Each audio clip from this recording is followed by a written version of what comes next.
பிதாவாகிய தேவனையும் அவருடைய வார்த்தையும் விசுவாசித்து அன்பு கூறுகிற கவனிக்கிற அனைவருக்கும் கர்த்தராகிய இயேசுவின் நாமத்திலே முதலாவது உங்களை நாங்கள் வாழ்த்துகிறோம். தேவனுடைய பெரிதான இரக்கமும் அன்பும் உங்கள் அனைவரோடும் கூட இருக்கட்டும்.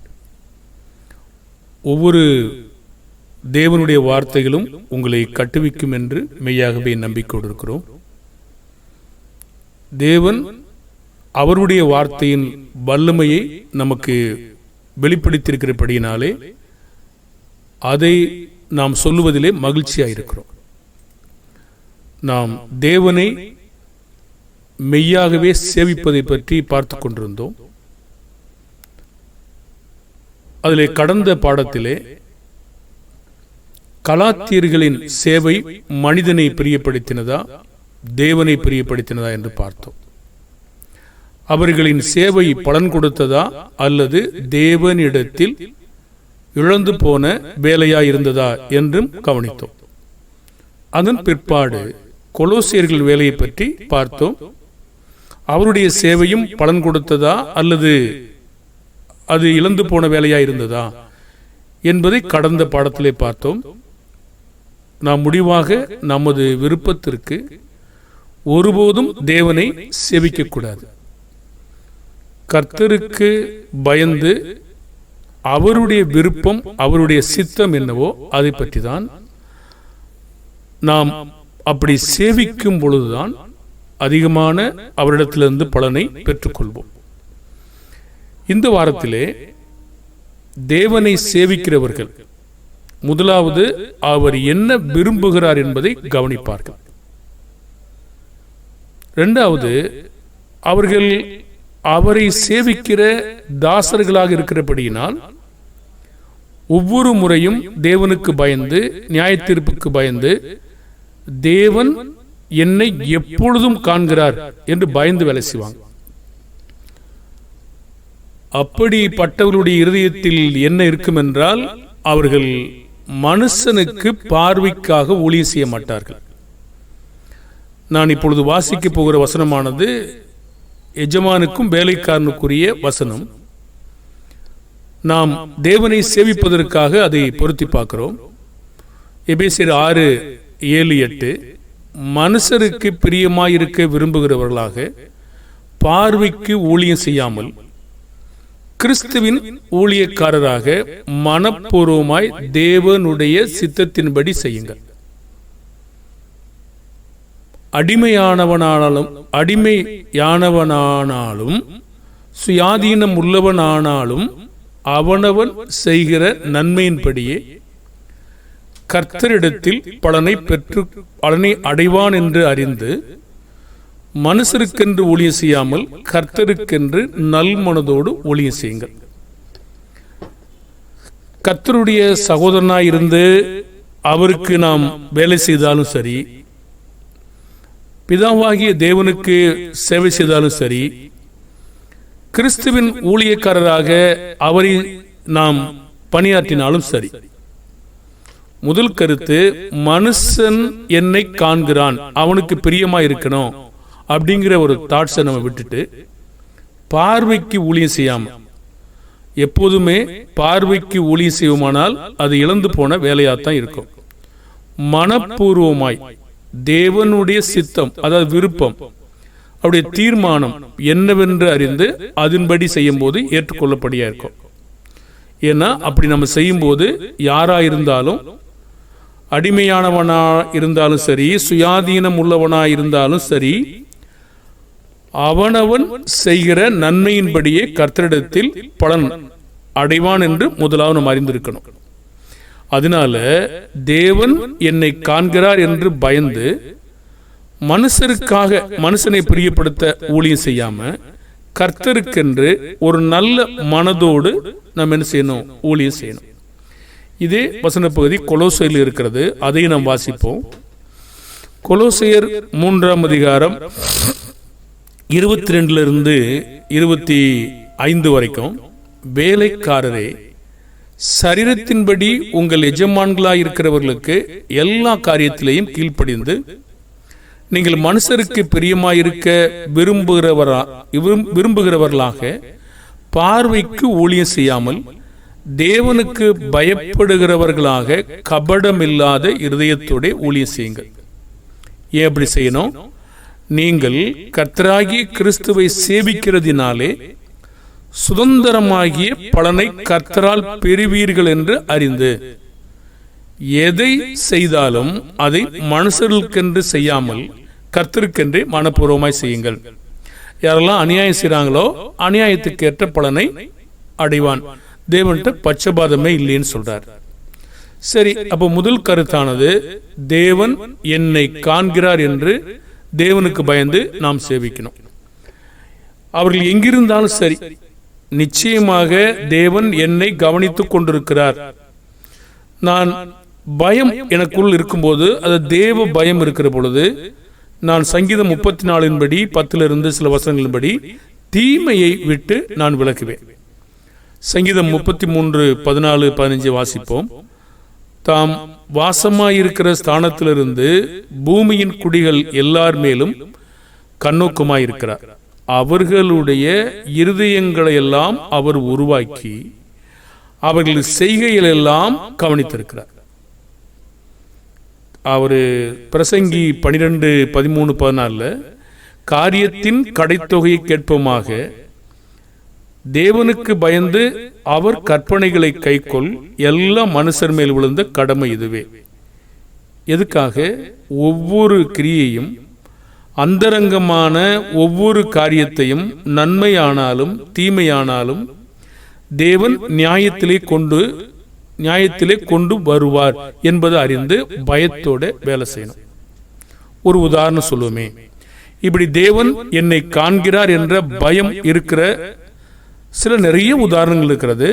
ஒரு சில நேரடியா வெளிப்படையா இருக்கிற ஒரு உதாரணத்தை நம்ம சொல்லுவோம். யோசேப்பு ஆதியாகமம் 39:9 அவர் சொல்றாரு, இந்த வீட்டிலே என்னிலும் பெரியவன் இல்லை, நீ அவருடைய மனைவியா இருக்கிறபடியினால் உன்னை தவிர வேறொன்றையும் அவர் எனக்கு விலைக்கு வைக்கவில்லை. இப்படி இருக்க நான் இத்தனை பெரிய பொல்லாங்குக்கு உடன்பட்டு தேவனுக்கு விரோதமாய் பாவம் செய்வது எப்படி என்றான். அவருடைய நினைவுல யார் பார்க்கறாங்க, யார் பார்க்கல, ரூம் அடைச்சிருக்குதா அடைக்கலையா, யார் என்னை வெளியிலிருந்து பார்த்துட்டு இருக்காங்களா இல்லையா, இதெல்லாம் அவருக்கு பொருட்டு கிடையாது. தேவன் என்னை காண்கிறார். தேவனுக்கு விரோதமாக இப்படிப்பட்ட பொல்லாங்குக்கு உடன்பட்டு அவருக்கு விரோதமா பாவம் செய்வது எப்படி? அந்த நினைவு நமக்கு எப்பொழுதுமே இருக்கும் என்றால் மனசாட்சி நமக்கு இருக்கிறது. ஆனா அப்படி இல்லாத பட்சத்தில் நாம சில நேரங்களில் மனசாட்சியை கெடுத்துடணும், ஏமாத்துற பழக்கத்தை வச்சுக்கணும், வஞ்சிக்கிற பழக்கத்தை வச்சுக்கிட்டோம்னா நாம் இந்த மாதிரி பொல்லாத வேலைகளை செய்ய முடியும். அடுத்து அதை இன்னும் கூடுதலாக விவரிக்கக்கூடிய இன்னொரு உதாரணம் யோபு. யோபு 1:22 அநேக காரியங்கள் சோதனை வந்த பொழுதோ யோபு பாவம் செய்யவும் இல்லை, தேவனை பற்றி குறை சொல்லவும் இல்லை. யோபு 2:10 சொல்றாரு, இப்ப எல்லாவற்றிலும் தன் உதடுகளினாலே பாவம் செய்யவில்லை. அப்ப இவங்க ஏன் அது பாவம் செய்யாம தூசிக்காம மனதளவுல கூட தேவன் இப்படி செஞ்சிட்டாரேன்னு நினைக்காம ஏன் அவங்க பாவம் செய்யாம தங்களை பார்த்துக்கிட்டாங்க? தேவ பயம். தேவனுடைய சித்தத்தை உணர்ந்தவர்கள், தேவனுடைய விருப்பம் என்ன, அவர் என்னை எப்படி உருவாக்குகிறார் என்பதை கண்டுபிடிச்சாங்க. அடுத்து ஒரு சகை என்று சொல்லக்கூடிய மனிதன், அவன் ஒருவேளை பாவங்களை அறிக்கையிட்டு முடிச்சிருக்கலாம். ஆனா அவன் சொன்னாரு, சகை லூக்கா 19:8-9-10 சகை நின்று கர்த்தரை நோக்கி, ஆண்டவரே, என் ஆஸ்திகளில் பாதி ஏழைகளுக்கு கொடுக்கிறேன், நான் ஒருவரிடத்தில் எதையாகிலும் அநியாயமாய் வாங்கினதுண்டானால் நாளத்தனையாய் திரும்ப செலுத்துகிறேன்னு சொன்னார். அவருடைய இருதயத்தை நீங்க பார்த்தீங்களா? சரி, நம்ம மனம் திரும்பிட்டோம், எல்லா பாவம் மன்னிச்சு கர்த்தர் மன்னிச்சிருவார்னு நினைச்சாரா? இல்ல யாரையாவது வஞ்சித்திருந்தா அந்த வஞ்சித்தலையும் சரி செய்யணும்னு நினைச்சாரா? பாருங்க, இது எவ்வளவு பெரிய ஒரு இருதயம். நீங்க பாருங்க, பாருங்க, தேவன்கிட்ட நம்ம ஒப்புரவாகும் போது யாரையாவது நம்ம பார்க்கும்போது இவன் இவ்வளவு பணத்தை என்கிட்ட அநியாயமா வசூல் பண்ணிட்டான்னு சொல்லுவாங்க இல்லையா? நாம கர்த்தருக்குள் வந்த பிற்பாடு முன்னவே நம்ம நிறைய காரியங்களை செஞ்சிருக்கலாம். அவங்ககிட்ட நம்ம மன்னிப்பு கோருவது நல்லது தானே? பாருங்க, நம்ம கர்த்தருக்குள் வராதுக்கு முன்னாடி நிறைய பாவங்களை செஞ்சோம். ஆனா அந்த ஊர்ல நம்ம வாழ்றோம்னு வச்சுக்கொள்ளுங்களேன். அப்போ அந்த ஊர்ல வாழும்போது நம்ம பாவம் செஞ்சவங்ககிட்ட பழைய காலத்துல கடந்த காலத்துல செஞ்சோம்னு வைத்துக்கொள்ளுங்களேன். இப்போ மன்னிப்பு கேட்காம இருந்தா அது அவங்களுக்கு என்ன சொல்லும்? இன்னும் வருத்தம் இருக்கும் இல்லையா நம்ம மேல? அப்போ நாம அவங்கள பார்த்து நான் அந்த நாட்களில் தவறான வழியில் நடந்துட்டேன் அப்படி சொல்லி மன்னிப்பு கோரணும்னா என்ன ஆகும்? இன்னும் நம்மளை நெருக்கமாக தேவன்கிட்ட சேர்க்கும். நாம தேவ பயம் உள்ளவங்க, மனசாட்சி உள்ளவங்க, தேவனுக்கு பயப்படக்கூடிய இருதயம் உள்ளவங்க சொல்லி அது நம்மை வெளிப்படுத்தும். தேவன் என்ன விரும்புகிறார் என்பதை நம்ம கண்டுபிடிக்கக்கூடிய இருதயம் இருக்குன்னு தேவன் கண்டுபிடிப்பார். அப்ப சொன்னாரு 9ஆம் வசனத்துல 10ஆம் வசனத்திலையும், இயேசு அவனை நோக்கி, இன்றைக்கு இந்த வீட்டுக்கு ரட்சிப்பு வந்தது, இவனும் ஆபிரகாமுக்கு குமாரனாய் இருக்கிறானே என்றார். இழந்து போனதை தேடவும் ரட்சிக்கவுமே மனுஷகுமாரன் வந்திருக்கிறார் என்றார். இப்படி நாம ஒரு பயம் நிறைந்த மனுஷர்களாக, பாவம் செய்யக்கூடாது, தேவன் என்னை காண்கிறார், பாவத்தோடு நான் தேவனை ஆராதிப்பது என்பது சேவிப்பது என்பது எனக்கு பிரிவினை உண்டாக்கி கொண்டிருக்கும், நான் ஒப்புரவாக்குதலின் வேலைகளை செய்ய வேண்டும் என்று சொல்லி நம்ம கவனமா அப்படி செய்யும் பொழுது இன்னும் நமக்கு மேன்மையான காரியங்களை அது தரும். அது இன்னும் நம்மை மேன்மையாய் உயர்த்தும். நம்ம பூமியில ஒருவேளை தாழ்ந்திருக்கிறதாக மற்றவங்க நினைச்சாலும் தேவன் என்னை உயர்வாக மதிக்கிறார். இயேசுவுக்கு பிதாவை குறித்ததான பயபக்தி நிறைய இருந்ததை நம்ம பார்க்க முடியும். எபிரேயர் 5:7 வசனத்தில், அவர் மாம்சத்தில் இருந்த நாட்களில் தம்மை மரணத்தினின்று ரட்சிக்க வல்லமையுள்ளவரை நோக்கி பலத்த சத்தத்தோடும் கண்ணீரோடும் விண்ணப்பம் பண்ணி வேண்டுதல் செய்து தமக்கு உண்டான பயபக்தி நிமித்தம் கேட்கப்பட்டிருந்தார். அப்ப இயேசு தேவனுடைய குமாரன் என்பதற்காக மட்டுமல்லாமல் தமக்கு அவர் மேல் உண்டான பயபக்தி. அதே போல நோவா எபிரேயர் 11:7 தேவ எச்சரிப்பை அவன் மதித்தான். தேவன் என்னை காண்கிறார், தேவனை அவன் நம்பினான், விசுவாசித்தான். அதனால் தேவன் இன்றும் அவனை குறித்து பேசும்படியான ஒரு வாய்ப்பை அவன் பெற்றான். அதனாலே தன் குடும்பத்தை காப்பாற்றிக் கொண்டான். விசுவாசத்தினால் உண்டாகும் நீதிக்கு சுதந்திரவாளியானான். விசுவாசத்தினாலே நோவா தற்காலத்திலே காணாதவைகளை குறித்து தேவ எச்சரிப்பு பெற்று பயபக்தி உள்ளவனாகி தன் குடும்பத்தை ரட்சிப்பதற்கு பேழையை உண்டு பண்ணினான். அதனால் அவன் உலகம் ஆக்கினைக்குள்ளானதென்று தீர்த்து விசுவாசத்தினால் உண்டாகும் நீதிக்கு சுதந்திரவாளியாக ஆனான். ஆபிரகாம் ஆதியாகமம் 22ஆம் அதிகாரம் 12ஆம் வசனத்திலே, இப்பொழுது நீ தேவனுக்கு பயப்படுகிறவன் என்று அறிந்திருக்கிறேன் என்று தேவன் சாட்சி கொடுத்தார். அப்போ நம்முடைய விசுவாசத்தை அவர் காண்கிறார், நம்முடைய நல் மனதையும் அவர் காண்கிறார், அவர் மேல் இருக்கிற நம்பிக்கையும் பார்க்கிறார், அவர் என்ன பிரியப்படுகிறார் என்று நாம் விரும்புகிறோம் என்பதையும் அவர் காண்கிறார். ஆகினால் நம்மை மிகவும் அதிகமாய் ஆசீர்வதிக்கிறார். எசேக்கியேல் 24ஆம் அதிகாரம் 15-18, உன் கண்களுக்கு விருப்பமானவளை ஒரே அடியினாலே உன்னை விட்டு எடுத்துக்கொள்வேன், புலம்ப வேண்டாம், அழ வேண்டாம், கண்ணீரும் விட வேண்டாம் சொன்னார். ஒரு மனிதனை புலம்ப வேண்டாம், அழ வேண்டாம், கண்ணீர் விட வேண்டாம் அப்படின்னா அந்த மூச்சு உள்ளுக்குள்ள எப்படி இருக்கும்னு நினைக்கிறீங்க? அனல் கொள்ளும். நீங்க பிரியமானவங்களை அடிச்ச பிற்பாடு யார் அழாம இருப்பாங்க?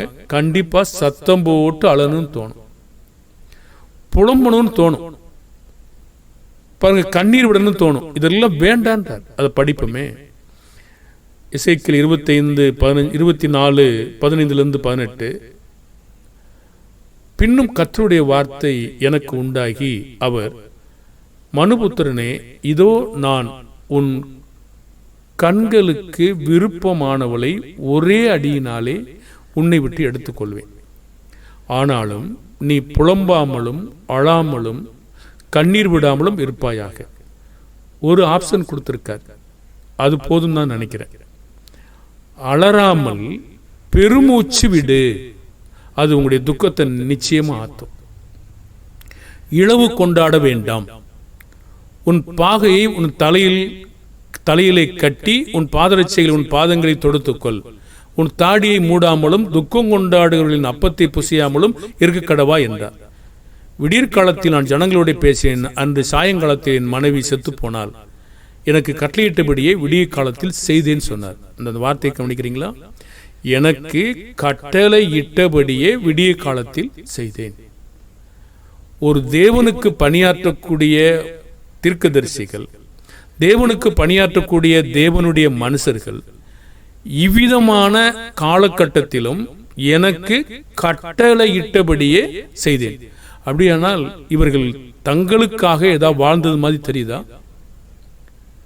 பாருங்க, எனக்கு கட்டளையிட்டபடியே விடிய காலத்தில் செய்தேன்னு சொன்னா என்ன நடந்தது? அப்போ மனைவி செத்து போயிட்டா. ஆனா அலறக்கூடாது, புலம்பக்கூடாது, துக்கம் கொண்டாடக்கூடாது, துக்கத்தின் அப்பத்தை புசிக்கவும் கூடாது, கண்ணீர் விடக்கூடாது. ஆனா ஒரு வேலை மட்டும் செய்யலாம். கண்ணீர் வராமல் இருக்குமா? நீங்க மனதில் உள்ளுக்குள்ள புலம்புனீங்கன்னா அழுகிறவங்க சில சத்தம் போட்டு அழுகிற பழக்கம் இருக்கு. சில உள்ளுக்குள்ளேயே விம்மி அழுகிற மக்களையும் நான் பார்த்துருக்கிறேன். அவங்க வாட்டில் நின்றுக்கிட்டு இருப்பாங்க, அது கண்ணீராக கொட்டும். அப்படியானா வெளி தோற்றம் அல்ல, உள்ளுக்குள்ள அழுகிறாங்க. இங்க என்ன சொல்லியிருக்காரு? உள்ள அழுகாம இருந்தாதான் கண்ணீர் வராது. உள்ள அழுதா என்ன ஆயிடும்? கண்ணீர் வந்துடும். அப்படியானா அவருடைய மனதை கூட என்ன செய்யணும்னா தேவன் என்ன விரும்புகிறாரோ அதன்படி ஆக்கிக்கணும். இது ஒரு சாதாரண சம்பவம் மாதிரி எனக்கு தெரியல. பாருங்க, இது எவ்வளவு பெரிய ஒரு பலம் நிறைந்ததாக இருக்கணும்.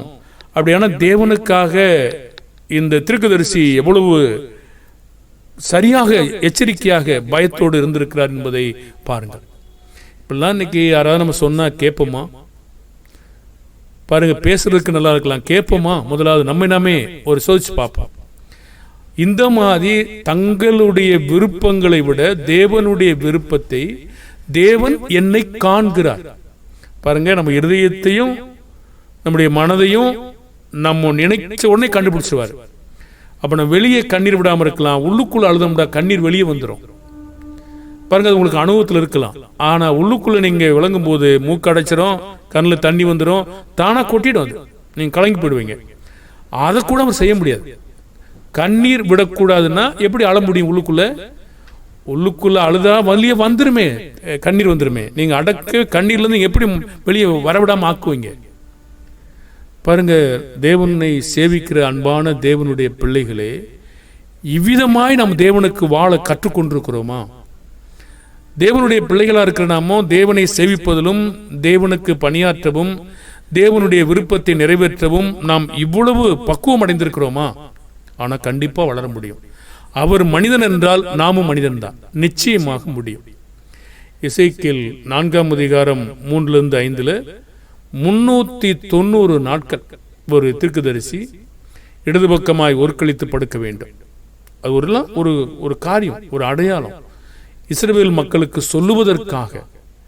எசேக்கியேல் 4:3-4-5 மேலும் நீ ஒரு இருப்பு செட்டியை வாங்கி அதை உனக்கும் நகரத்துக்கு நடுவாக இருப்பு சுவராக்கி அதை முற்றுகையாய் கிடக்கும்படி உன் முகத்தை அதற்கு நேராக திருப்பி அதை முற்றுகை போட்டுக் கொண்டிரு. இது இஸ்ரவேல் வம்சத்திற்கு அடையாளம். 4ஆம் வசனம், நீ உன் இடது பக்கமாய் ஒருக்களித்து படுத்து அதன் மேல் இஸ்ரவேல் வம்சத்தாரின் அக்கிரமத்தை சுமத்திக்கொள்.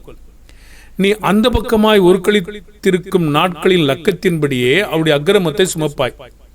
5ஆம் வசனம், அவர்களுடைய அக்கிரமத்தின் வருஷங்களை உனக்கு நாட்கணக்காய் எண்ணி கட்டளையிட்டேன்.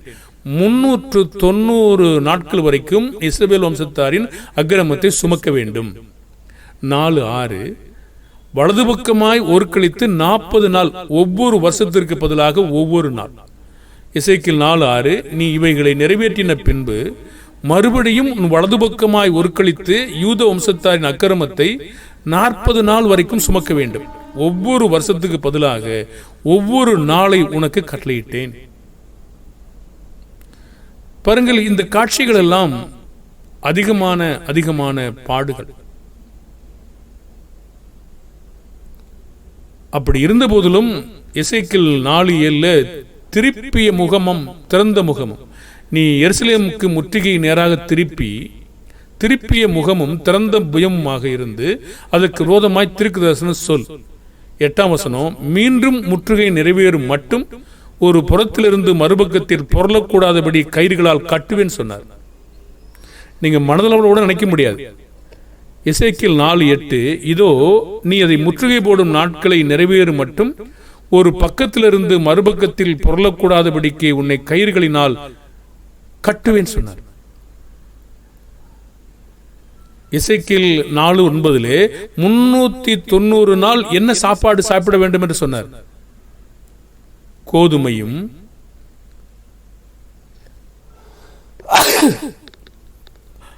பொறுத்துக் கொள்ளுங்கள், கோதுமையும் வார்கோதுமையையும் பெரும்பயிற்றையும் சிறுபயிற்றையும் திணையையும் கம்பையும் வாங்கி அவைகளை ஒரு பாத்திரத்தில் போட்டு அவைகளால் உனக்கு அப்பம் சுடுவாய்.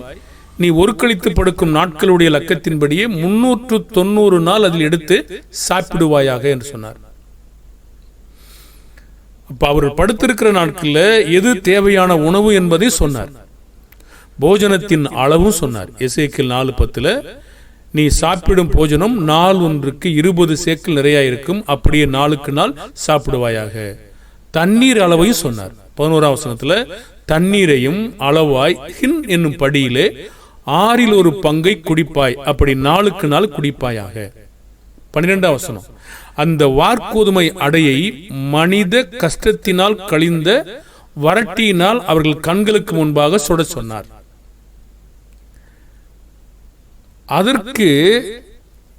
அதற்கு என்ன கருத்து இருக்கிறது என்று சொல்றார். 13ஆம் வசனத்துல, அதற்கு ஒத்தபடியே இஸ்ரவேல் புத்திரர் நான் அவர்களை துரத்துகிற புறஜாதிகளுக்குள்ளே தங்கள் அப்பத்தை தீட்டுள்ளதாக சாப்பிடுவார்கள் என்று அந்த காரியத்தை சொன்னார்.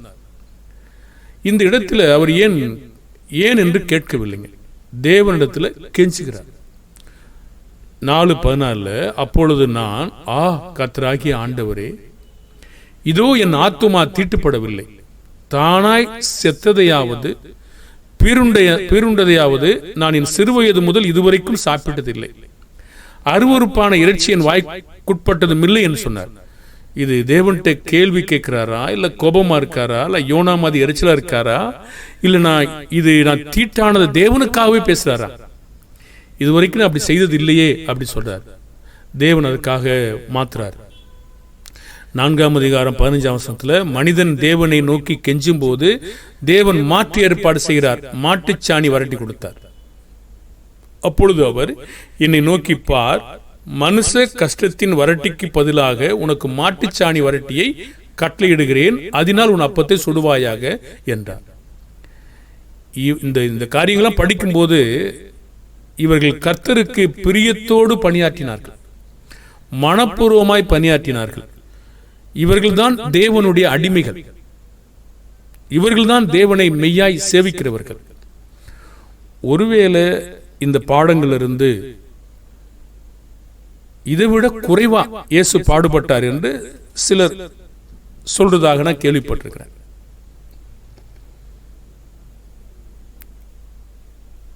நீங்க வெளிப்படுத்தின விசேஷம் 5ஆம் அதிகாரம் படிக்கும் பொழுது பிரமாணத்தை நிறைவேற்றக்கூடிய யாராவது ஒருத்தர் இருக்காங்கன்னு பார்த்தா இயேசு தான் நிறைவேற்றி முடிச்சிருக்காரு. அப்படியானா இயேசுவினுடைய பாடுகள் தான் அதிகம். தேடி இருக்கார், யாரும் இல்லை. எபிரேயர் 12ஆம் அதிகாரத்தில் கிறிஸ்துவனுடைய அடிச்சுவடி தான் நமக்கு பின்பற்றும்படி கட்டி இருக்கிறது. விசுவாசத்தை துவக்கிறவரும் முடிக்கிறவரும்.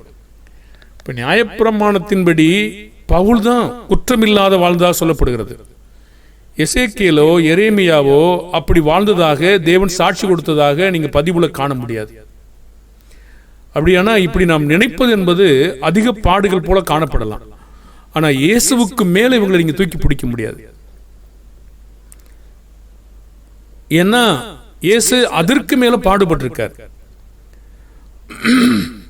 அப்போ நாம பதிவுல இல்லாம இருக்கலாம், ஆனா அந்த பாடுகள்லாம் நமக்கு இது சொல்லப்படுகிறதுனால மனிதனுடைய பார்வையில் அப்படி தோணலாம். அவன் பார்க்கும்போது அப்படிதான் தோணுது. ஆனா தோணுனா சரியாயிடுமா? இயேசுதான் நியாயப்பிரமாணத்தை வெற்றி பெற்றிருக்கார். எல்லா கட்டளையும் ஒன்று கூட தவற விடாம செஞ்சிருக்கார். அப்படியானா எவ்வளவு பாடு இருந்திருக்கணும். அப்படின்னா இவங்களை நாம் சொல்லலை. இதுக்கு முன்னாடி மோசையை கூட சொல்லும்போது எபிரேயர்ல சொன்னாரு, கிறிஸ்துவின் நிமித்தம் வரும் நிந்தையை பாக்கியமாக எண்ணினார். அது கூட கிறிஸ்துவின் பாடுகளை தான் பட்டிருக்காங்க. அப்படியானா இந்த பாடுகள் எல்லாம் கிறிஸ்துவை சார்ந்தது இருக்குமே தவிர இவங்களை சார்ந்தது அல்ல. இவங்களெல்லாம் ஆரம்ப நாட்கள் இருந்து பாடுகள் வழியாக தான் வரணுங்கிறத நம்முடைய கருத்து. ஆனா கிறிஸ்துவுக்கு மேல ஒரு பாடுபட்டார்ன்னு சொன்னீங்கன்னா ஆதாரம் எங்கே அப்படின்னு நம்ம கேட்க முடியும். அதுக்கான ஆதாரம் எங்கே? கிறிஸ்து சொல்றார் எபிரேயர்ல 2:4 நம்மை போல எல்லா விதத்திலும் பாடுபட்டார். ஒண்ணு ஒன்னா சொல்லணுமா? நீ கேட்பீங்களா? பண ஆசை வந்துச்சா, பெண்கள் ஆசை வந்துச்சா, ஒரு நிலம் வாங்கணும் வந்துச்சா, நீ கேட்பீங்களா? அவர் ஒரே வார்த்தை சொல்லிட்டாரு, எல்லா விதத்திலும் நம்மை போல பாடுபட்டார் என்று சொல்லிட்டார் இல்லையா? அது போதுமா? ஒண்ணு ஒன்னா சொல்லணுமா? பாருங்க, அது என்னென்ன அப்படின்னா, நமக்கு என்ன சோதனை எல்லாம் வருமோ அத்தனை சோதனைகளையும் அவர் என்ன செய்தார்? அவர் எல்லா விதத்திலும் நம்மை போலவே பாடுபட்டார். சகோதரருக்கு ஒப்பாகவே அவர் வந்தார். இப்போ நம்ம வேற மாற்று கருத்து என்ன சொல்லுவோம் பாருங்க, 4:15 வாசிப்போம். நம்முடைய பலவீனங்களை குறித்து பரிதபிக்க கூடாத பிரதான ஆசாரியர் நமக்கிராமல் எல்லா விதத்திலும் நம்மை போல சோதிக்கப்பட்டும் பாவம் இல்லாதவராய் இருக்கிற பிரதான ஆசாரியரே நமக்கு இருக்கிறார். ஒருவேளை நீங்க கேள்வி கேட்கலாம். என்ன கேள்வி கேட்பீங்க? பூமிக்குரிய மனைவி இயேசு கிறிஸ்துவுக்கு இருந்ததா? பாருங்க, அந்த தீர்க்கதரிசிக்கு பூமிக்குரிய மனைவிட்ட ஒரு பாடு இருந்துச்சா? நீங்க பதில் சொல்வீங்களா? பூமிக்குரிய மனைவியின் மூலமாக அந்த தீர்க்கதரிசிக்கு பாடுகள் இருந்ததா? ஆனால் இயேசுவுக்கு ஆவிக்குரிய தன்னுடைய மனையாட்டின் மூலமாக அபமானங்களும் நிந்தைகளும் பாடுகளும் துன்பங்களும் அத்தனை பரியாசங்களும் அவருக்கு கிடைக்கிறது. சொல்ல முடியுமா? பாருங்க, நமக்கு தெரியல என்பதற்காக சரி என்ற அர்த்தம் இல்லை. பாருங்கள், பவுலுக்கு மனைவியே இல்லை. மனைவி இல்லாத ஒருவர் மூலமாக தான் கணவன் மனைவிக்கான காரியங்களை குறித்து வெளிப்படுத்தியிருக்கிறார். ஏன் ஒரு பேதுரு மூலமா அவர் வெளிப்படுத்தினா என்ன? என்னுடைய ஞானம். நாம் நினைக்கிறோம் மனைவி இல்லாதவன் மனைவி பற்றி எப்படி சொல்ல முடியும் நான் நினைக்கிறேன். என்னுடைய மதியின் அது. என்னுடைய நினைவுகள் தேவனுடைய நினைவுகள் அல்ல. பாருங்கள், பவுலுக்கு மனைவி கிடையாது. ஆனா எல்லாரையும் விட அதிகம் அவர் தான் பாடுபட்டேன்னு சொல்றாரு. பாடு இல்லைன்னு நீங்க சொல்லிடுவீங்களா? பாருங்க, அவர் தான் எல்லா பாடுகளை விட்டு ஓடி முடித்திருக்கார். நாம செஞ்சிருக்கோமா? அப்படி செய்யிருக்கோமா? அவர் பாடுல ஏறக்குறைய 100% 5% கூட இன்னும் வரல. நாம அப்படி கிடைச்சிருந்தா மிரண்டு கூட போயிருப்போம். நம்ம பாருங்க, இன்னும் எவ்வளவு பாடுபடணும். நாம அவ்வளவு பாடு இன்னும் படணும். கர்த்தர் நம்முடைய விசுவாசம் இவ்வளவுதான் பார்க்கிறார், அதான் கொடுக்க மாட்டேங்கிறார். அதிகமான பாடுகள் வந்தா நிறைய விசுவாசம் இருக்குன்னு அர்த்தம். நாம தான் சிலங்களை பாடுகளை உதறி தள்ளிடலாம்ல. எப்படி பாடு வரும்? நான் வளரல இல்ல. அப்படியானால் நாம இயேசுவோட ஒப்பிட்டு நாம பேசிட முடியாதுங்க. நியாயப்பிரமாண காலமா இருந்தாலும் சரி, நியாயப்பிரமாணத்தின் காரியமா இருந்தாலும் சரி, நியாயப்பிரமாணத்தை நிறைவேற்றின ஒருவர் இயேசு கிறிஸ்து தான். அதுக்கு பின்னாடி பவுல் குற்றமற்றவரா இருக்காரு. ஆனால் நிறைவேற்றின வகையில் அவர் பார்க்கும் பொழுது அந்த திறக்கவும் முத்திரையை உடைக்கவும் இவர் தான் ஜெயம் கொண்டிருக்கேன்னு சொல்லி சொல்றாரு. அப்படியே ஜெயிக்கிற வேற பேர் எங்கே சொல்லப்படலையே. பிரியமானவர்களே, நாம் எந்த ஒரு காரியங்களையும் பேசும்போதும் தேவ ஞானத்தின்படி தான் நம்ம பேசணும். தேவன் ஞானம் மகா ஆழமானது. அதை புரிந்து கொள்வதற்கு நமக்கு ஞானம் வேணும். அவர் ஞானத்தை கொடுத்தாலே தவிர நாம் ஞானத்தை பெற்றுக் கொள்ள முடியாது. ஆக நாம் பொய்யை விசுவாசிக்கும் பொழுது வேறு விதமாக அனுப்புறோம். அப்படியானால் நாம் இயேசுவோட யாரையும் ஒப்பிட்டு பண்ணிட முடியாது. எவ்வளவு பெரிய பாடுகளா இருக்கட்டும். பாருங்க, ஆபிரகாமை உயர்த்தின தேவன் ஏன் எசேக்கியேல் எரேமியாவை உயர்த்தி பிடிக்கல? அவங்க கண்களில் சிலர் சொல்றார். நோவா, தானியேல் போன்றவர்கள் நின்றால், யோபு போன்றவர் நின்றாலும் அப்படின்னு சிலங்களை ஆரம்பிக்கிறார். அவர் என்ன சொல்றாரோ நம்ம அதை தான் என்ன செய்யணும், சொல்லணும். மேல நம்ம பேசக்கூடாது. சரி, இப்போ அதோட தேவனுக்கு சேவை செய்கிற இன்னும் நம்ம வேலை காரியங்களை முடிக்கல, இன்னும் கொஞ்சம் இருக்கு, அதை முடிச்சிடலாம். அடுத்த சந்தர்ப்ப சூழ்நிலைக்கு நம்ம போறோம். எசேக்கியேல் 5:1 கருக்கான கத்தியை வாங்கி உன் தலையையும் தாடியையும் சிரைத்துக் கொள்ள வேண்டும். எசேக்கியேல் 5:1. பின்னும் அவர், மனுபுத்திரனே, சவரகன் கத்தியாகிய கருக்கான கத்தியை வாங்கி அதனாலே உன் தலையையும் உன் தாடியும் சிரைத்துக் கொண்டு பின்பு நிற்கும் தராசை எடுத்து அந்த மயிரை பங்கிட கடவாய். நாம் தேவனை இவ்விதம் சேவிக்கிறோமா? கர்த்தருடைய வார்த்தைக்கு விரோதமா கேள்வி எழுப்பிக் கொண்டிருக்கிறோமா? எசேக்கியேல் 12:13-7 வரைக்கும் மன்னிக்கவும், அவருக்கு கட்டளையிட்டபடியே செய்தோம் என்றார். அவர் கேள்வி கேட்டுக் கொண்டிருக்கவில்லை. எசேக்கியேல் 12:3-4-5-6-7 இப்போது மனுபுத்திரனே, நீ பரதேசம் போகும்படி பிரயாண சாமான்களை ஆயத்தப்படுத்தி பகற்காலத்திலே அவர்களுக்கு கண்களுக்கு முன்பாக பிரயாணப்படு. உன் ஸ்தலத்தை விட்டு வேறே ஸ்தலத்துக்கு அவருடைய கண்களுக்கு முன்பாக புறப்பட்டு போ. அவர்கள் கலக விட்டாரான போதிலும் ஒரு வேளை சிந்தித்து உணர்வார்கள். தேவன் தம்முடைய மக்கள் மேலே எவ்வளவு அன்போடும் கருணை உள்ளத்தோடும் எப்படியாவது உணர வேண்டும் என்பதற்காக தம்முடைய தீர்க்கதரிசிகளை எந்தளவாய் பாடுகளுக்கு உட்படுத்துகிறார் பாருங்கள். நாம் இன்றைக்கு சேவை செய்கிற மக்கள் பாருங்கள், பழைய பிரமாணம் கடினமானதா புதிய பிரமாணம் கடினமானதா என்று கேட்டீங்கன்னா, இன்றைக்கு நிலைத்திருக்கிற பிரமாணம் தான் மேன்மையானதுன்னு சொல்றார். அன்றைக்கு அவர்கள் பின்பற்ற முடியாத பிரமாணங்களை கொடுத்திருந்தார் பாருங்க. யாருமே முடியல, அவங்களால நினைக்க முடியல. இன்றைக்கு நமக்கு பின்பற்றும்படியான பிரமாணங்களை கொடுத்திருக்கிறார். அப்போ அவர் 12:4 சிறையிருப்புக்கு போகிறவனை போல உன் சாமான்களை நீ பகற்காலத்தில் அவர் கண்களுக்கு முன்பாக வெளியே வைத்து சாயங்காலத்தில் அவர் கண்களுக்கு முன்பாக சிறையிருப்புக்கு போகிறவனை போல புறப்படுவாயாக. அவர்களுடைய கண்களுக்கு முன்பாக நீ சுவரிலே துவாரமிட்டு அதன் வழியாய் அவைகளை வெளியே கொண்டு போவாயாக. அவர்களுடைய கண்களுக்கு முன்பாக அவைகளை உன் தோளின் மேல் எடுத்து மாலை மயங்கும் வேளையிலே வெளியே கொண்டு போவாயாக. நீ தேசத்தை பாராதபடி உன் முகத்தை மூடிக்கொள். இஸ்ரவேல் வம்சத்தாருக்கு உன்னை அடையாளமாக்கினேன் என்றார். இதெல்லாம் எதுக்கு செய்தார் நமக்கு தெரியுது இல்லையா? எனக்கு கட்டளையிட்டபடியே நான் செய்தேன். சிறைப்பட்டு போகும்போது சாமான்களை கொண்டு போவது போல என் சாமான்களை பகற்காலத்தில் வெளியே வைத்தேன். சாயங்காலத்திலோ கையினால் சுவரில் துவாரமிட்டு மாலை மயங்கும் வேளையிலே அவைகளை வெளியே கொண்டு போய் அவர்கள் கண்களுக்கு முன்பாக அவைகளை தோளின் மேல் எடுத்து கொண்டு போனேன்னு சொல்றார். தேவனுக்கு சேவை செய்கிறவர்கள் தேவன் என்ன விரும்புகிறார் என்று பயந்து அவர் சொல்படி சரியாக நடந்து கொள்வார்கள். நியாயாதிபதிகள் 7:16-18 கர்த்தருடைய கட்டையின்படி நான் என்ன செய்கிறேனோ அதையே நீங்களும் செய்யுங்கள் என்றார். தங்களுடைய விருப்பத்தை காட்டிலும் தேவனுடைய விருப்பத்தை மனப்பூர்வமாய் நிறைவேற்றினார். தேவனுடைய விருப்பத்தின்படி வேலை செய்கிறவர்கள் தேவனால் ஆசீர்வாதம் பெறுவார்கள். அப்போ அந்த 300 பேர் அதுக்கு முன்னாடி பரீட்சிக்கப்பட்டாங்க இல்லையா? பரீட்சிக்கப்பட்ட பிற்பாடு தான் இந்த வேலை செய்ய முடியும். நியாயாதிபதிகள் 7:16-18 வரைக்கும்.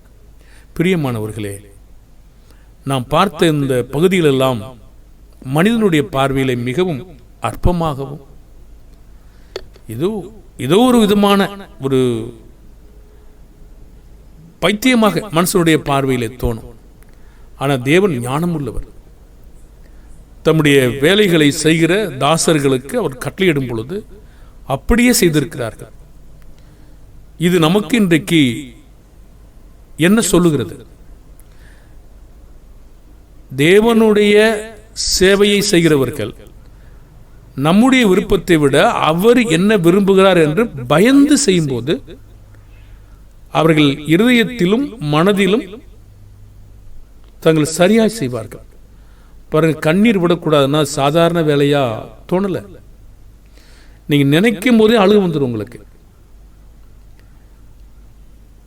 அப்போ எப்படி அழாம இருக்கும்? உள்ளுக்குள்ள நீங்க வெளியே அழாம இருக்கலாம், ஆனா உள்ளுக்குள்ள பொங்கும், அது வெளியே பொங்கும் அழுக. அப்ப எந்த அளவுக்கு அவங்க தேவன் மேல ஒரு நம்பிக்கை வைத்து தேவன் அந்த வேலையை அவங்களுக்கு சொல்றாருன்னா அவங்க எவ்வளவு விசுவாசமா இருப்பாங்க.